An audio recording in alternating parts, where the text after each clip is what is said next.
Hello there. Welcome to Existential Sunday. If we don't know each other, my name is Corey. For all of you watching via replay, which is most of you, no big deal. Don't feel bad that you miss it live because most people miss it live. You're here now. Welcome. My name is Corey again. I'm a husband, father, speaker, writer, and I host a podcast called Existential. And this that you're watching right now is Existential Sunday, which is an extension of that podcast. So I'm glad you're here. I'm glad you're here to deconstruct with us, to decolonize with us. Last week we had a guest, and this week we have another guest, another good friend of mine, who I'm a huge fan of. People often ask me, like, who do you listen to? Who influences you? Because I'm so critical of like evangelicalism. And they're like, well, who do you listen to? And I'm like, well, Linda Sarsour, Kathy Khang, and a bunch of other folks. And Kathy Khang is on the podcast on Existential Sunday with us live today. So welcome to all of you. I want to welcome Kathy, who's an author, a yoga instructor, and just an all-around incredible person. Kathy, thanks for coming on Existential Sunday today. Oh, thank you so much. Yeah, what have you been up to? Just like everyone else, I think, it's been a year, right, since the global pandemic was named as such, and I am actually going down memory lane. I pulled out my planner from last year, just realizing in the last week, like feeling it in my body, this kind of tension and a little bit of panic, even as currently, vaccines are being rolled out. I got my first shot 2 weeks ago because I'm volunteering with our county efforts to do mass vaccinations. So, but then I realized, oh my gosh, it's been a year. And trying to think, like, what were we doing a year ago? And it was so strangely normal. Like, we actually had a friend from out of town staying with us. Wow. In our home. Wow. A year ago. Wow. That's crazy. Isn't it? Yeah. As the world was starting to shut down and we were watching other countries kind of just a bit ahead of the pandemic. And so I've been thinking a lot about what the next few days are like, because I remember a week from now, a year ago, I was supposed to work our local elections as a election judge, and was feeling all sorts because the then president had used a racist term about, referring to COVID-19, and suddenly the panic around the virus, knowing all of the stories coming out around its origins in China, were feeling all the more real. And now here we are a year out with anti-Asian violence happening. And I'm still, like, my heart is, if you could see it, I feel like I'm feeling it in my body, even as I'm talking about it right now. So that's how I'm doing. How are you? Well, I mean, when you bring up like that, it's been a year.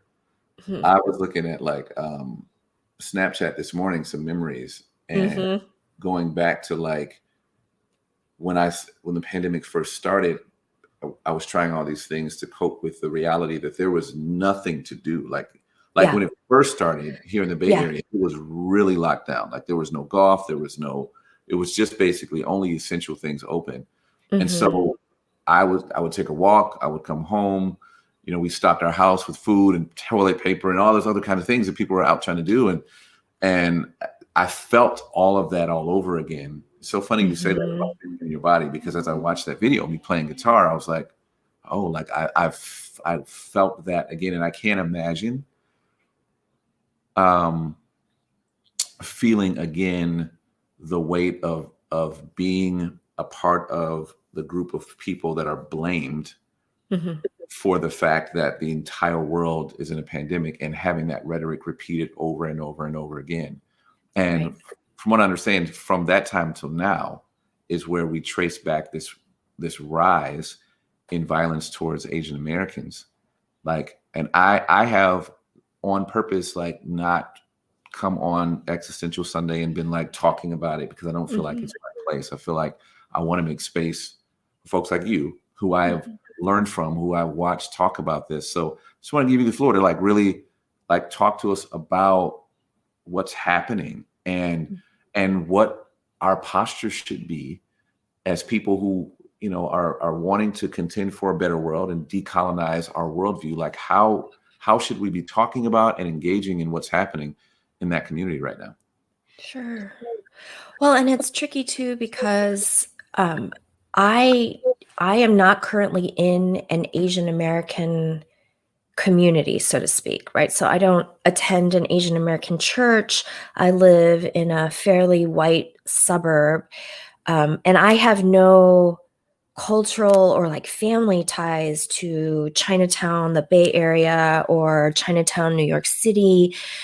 And so in some respects, I can feel really detached from that. And I have friends who have roots in those communities, who know those streets and saw video and went, oh, I know where that happened. I know that street. And yet the tricky part of it is to figure out, okay, well, I knew once the pandemic had been kind of announced as official and all of the stories and trying to parse out what was real and what was lies around the origins and how it came and went to different countries. I just remember knowing that my Asian American friends and I immediately were on text threads going, this isn't good. This is bad. This is going to be hard. And hard because it wasn't new. It just was the newest iteration of anti-Asian racism. But it doesn't always catch the news, or it doesn't always get reported. And sometimes our communities don't want to report it, don't want to talk about it for all of the reasons why it might perpetuate the violence, why our communities don't feel safe going to the police or to the government, or making this into something that isn't handled within our community. So there are a lot of reasons, social reasons, socioeconomic reasons, cultural reasons. But I distinctly remember when COVID-19 first popped up, it was, the messages and conversations, even with my husband, of like, this is not going to be good. This is not going to be good. And calling my parents and telling them, like, can you not take your daily walks? Or can you let us know when you're out on your daily walks? I mean, this was a year ago. This isn't, just recently. This was a year ago. And then, conversations around mask mandates and what that was going to look like. And should they wear a mask? Shouldn't they wear a mask? Right? Like, what will people think when you see an older Asian American or Asian couple wearing a mask? What does that signal? Will that make people assume that they're sick or that they know something? Right? So it just, all of those levels happening way before this current wave, or understanding that something is happening in the Asian American community. And a year ago, I made the call to call the county clerk's office and say, I do not feel comfortable being an election judge right now. One, because at that time there was no mask mandate, right? So the message was anyone could vote, anyone could come inside the polling place with or without a mask and cast their vote. Okay, awesome. I'm for everyone having their vote and their opportunity to vote, but we're now in a global pandemic, and we all had questions around that. And I know that being assigned to my home precinct is, I will be the only person of color as an election judge, and I happen to be Asian American, while by that time, the president of the United States has called this a racist term. And I thought, I'm not going to go there. There are other people who need to volunteer and be an election judge. I'm not going to do that. And so here we are now, and there have been multiple public instances of violence against Asian Americans, and not just our elders, which is what was initially being reported. And for our community, that's multiple levels of anger and pain. In our communities and in our culture, our elders are respected and they are held up, and they are the reasons why we have opportunities, why we have culture, why we have life. We are told, you don't sit down until our elders are seated. You don't eat until the elders have eaten. We serve our elders first. We greet our elders first. That's all part of our culture, which is not part of the American Western culture, right? And so to see this violence happening to our elders struck a nerve and a place of pain. And a place of, I think, for some of us, some shame, and having to kind of reconcile with how we have felt as more of the Asian Americans, right? So my parents don't consider themselves Asian American. They consider themselves immigrants. They are Korean. They may have citizenship, but they don't call themselves Asian Americans. And so I know for me and for others, there's a point of reckoning of, dealing with some of the childhood or even in young adulthood, the feeling of trying to come to our own. What does it mean to be Asian American? What have we been ashamed of in our elders and in that culture? And now to see them being physically attacked, shoved, and, pushed really to their death in a lot of instances, and injured. And then to see, that perpetuated in other spaces, like the Uber driver. I think that just happened recently, and I just saw a clip of it and then shut it off. I couldn't do it. I don't need to hear it. I don't need to see it, because I've been the recipient. I've been on the receiving end of that kind of verbal abuse all through my life. And I think it is a little hard knowing that that's the story for many of us as Asian Americans. It's just right now being highlighted because there are repetitive or repeated incidents in different spaces. I don't know. Like right now, I'm just feeling all sorts in my body. Yeah. Well, I mean, I can only imagine, right? I mean, I think I shouldn't even say I can only imagine, because I have felt it. Yeah. And that's what I'm feeling right now is interesting, because I feel this tension of like giving space to our brothers and sisters from the Asian American community who like are feeling this right now, and not making it, not like doing the like, well, we also have trauma in the Black community. It's like if someone's relative has recently passed away and you're at the funeral, you don't want to make it about you. You know what I'm saying? Right.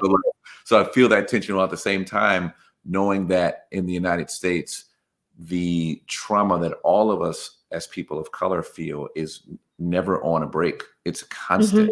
So while it may like for a moment like escalate over here, it's still steady over here, and it may escalate here, still steady. And so like at times I'll feel like this like where should our attention be? You know what I'm saying? And I think there are forces out there sometimes that try to even pit the ethnicities against each other. Oh, absolutely. Absolutely. And that has been part of the conversation of this recent wave, if you want to call it, or the uptick, whatever you want to call it, increased reporting of the Mhm. anti-Asian American violence and racism, is that sometimes some of these acts of violence have been committed by other people of color, right? And that's where it gets so tricky, right? Is the pitting against each other while still talking about the realities that our communities are facing that force or try to force that pitting against each other. And then what are the actual realities of how our communities are existing alongside of each other or pushing into each other, right? Without it devolving into, Yeah. right? Into something that's that goes away from the reality, which is, like you said it so well, right? Like, it's always at this. It just happens that every now and then, right, something happens to me or you or your family or my family. And for the last couple of weeks, there just have been these incidents where, quite frankly, I don't think it's new. Mm. I just think that lately cameras have been on, Mm. but bystanders are filming. In the case of the Uber driver, he had his own phone on, right? So I feel like there's something about that. And we're hitting a year Mm. into this pandemic, and we are all freaking tired. Yeah. Yeah. For sure. For sure. Well, one of the things I've seen you do recently, and I thought that this was it's consistent with you, with how you always show up in the world, but I thought it was Mhm. maybe this time your way of really pushing back against the anti-Asian sentiment. When Mhm. I didn't watch the Golden Globes, I didn't even know they were on, but I Mhm. saw on Instagram that you were doing Instagram video where you were talking about how to pronounce the Yes, movie that the won. movie. Mhm. Yeah. So was that, and if it wasn't, it's fine. But was that like, does that feel to you like part of like what you can do in Yeah. response? Oh yeah, absolutely. Absolutely. And it was so interesting because I got so many DMs about that. um, and I looked back at it and then I self-critiqued, like, gosh, I looked kind of angry in the still that shows up, right? So then there's all of Yeah, that God of forbid you like, be angry. right? Like, oh, I should have been smiling more and I should have been more winsome and like kind of made people laugh along. And then I thought, what? Again, it's this whole like, my existence is to make other people comfortable Mm. when I am still wrestling with this space that I occupy. Um, and yeah, so that little video of me helping people learn how to pronounce Minari, Minari. It's not Minari, which again has been it's been pronounced that way by like the child actor, and I can't remember his name for the life of me, but his delightful and moving acceptance speech for the People's Choice Awards, or I didn't follow that award ceremony, but there's this little clip of him just like sobbing and like, is this a dream? Mm. And my response is, it is a dream. Mm. It's the reality of a dream that so many of us have had Mm. for him and for all of us, right? And I made that video in part because people were talking about the movie and wanting to make connections with all of their cultural touch points. And I wanted to remind people that Mm. it is also specifically a Korean American immigrant story, as Mm. well as a universal story. And that in that, there is a lot of pain and a lot of loss to the point where I literally called my parents up because I thought maybe I was mispronouncing Minari, right? So I am not completely fluent in Korean. I was born in Korea, came when I was 8 months old, but I only spoke Korean until I went into kindergarten. And so I have this kind of mental muscle memory kind of thing around the language. So I called my mom up and I said, Mom, there's this movie. And she's like, yeah, I know, Minari. And I was like, is that how you pronounce it? Are you sure? Because I keep hearing other Koreans and Korean Americans and non-Koreans pronouncing it in all of these other ways. And she's like, no, Kyunga, it's Minari. And I thought, that's part of the feeling, is that even what is supposed to be my mother tongue is erased. And while I firmly hold on to that identity as Asian American, there was also this moment of, because we are the same, that is why a year ago when this pandemic happened, I was afraid. And that is why when these instances of violence are happening in Chinatown, where I and my family have no connection to, I'm afraid. And then I was angry at some of the well, why are you correcting us? And what are you going to say to the Korean Americans or even the actors in the movie who are mispronouncing the name? And I'm like, oh, so now I get to tell everybody how to do this? Oh, I didn't know I had that power. Cool. Right. So a lot of mixed feelings of anger and pain and confusion around this time, where I still am like, it is not safe. It's not safe.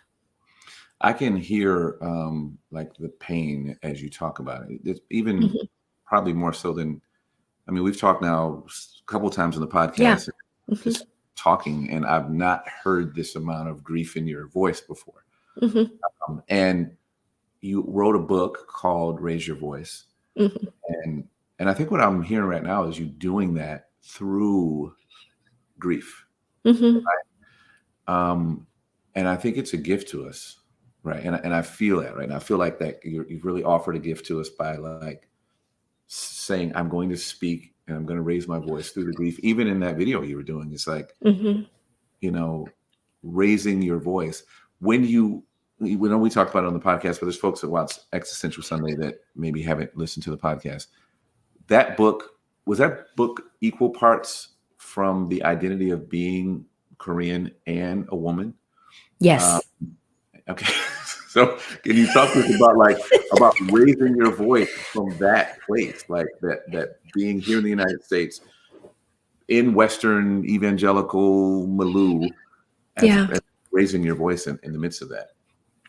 Well, I mean, when I think about it, I think, okay, there have been a couple stories lately also about women, and I think specifically women of color, like, oh, they didn't hit this mark in their career until they're this age, right? So don't worry, you're in your 20s and 30s. Don't worry, you've got this. And I thought, I was in my late 40s when that book came out, right?